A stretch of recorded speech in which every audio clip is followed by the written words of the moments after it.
Yesterday, Kentucky Secretary of State Michael Adams ceremoniously signed House Bill 90. The bill establishes freestanding birth centers, and supporters argued it clarifies medical maternal health treatment and perinatal palliative care, which is care provided to families who get a fatal or life-threatening diagnosis for a newborn.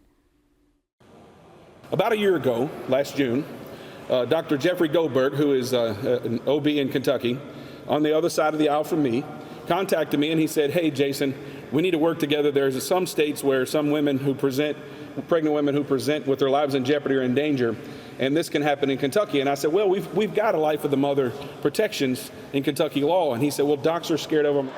I brought him to the table and I said, "Let's figure this out. Let's get the language right."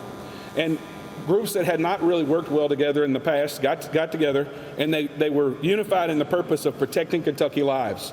And so there was disagreement here and there and moving commas around and this, that, and the other.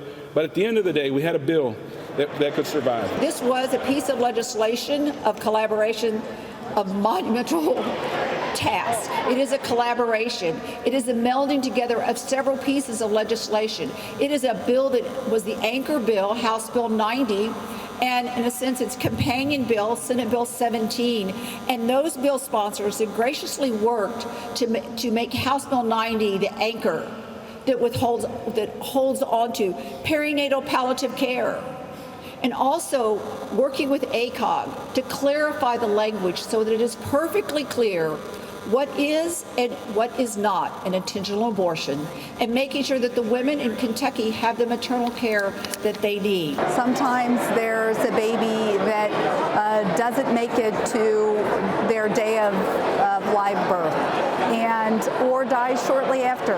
So that palliative care still honors and loves life so deeply.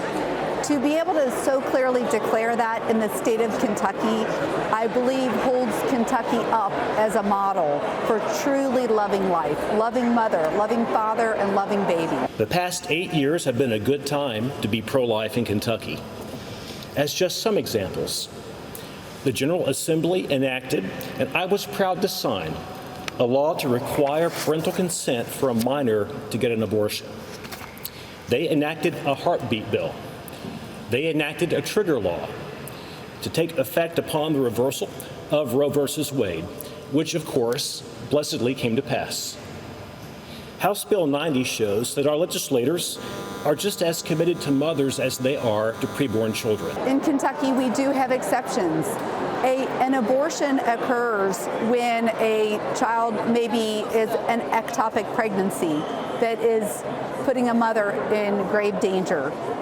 There are a number of other exceptions clearly spelled out now in legislation, so it provides a degree of clarity on what that exception is. I just want to thank all the medical professionals who came to us to solve a problem that they saw brewing in Kentucky, and we very gladly jumped on board to try to correct any problems that they saw.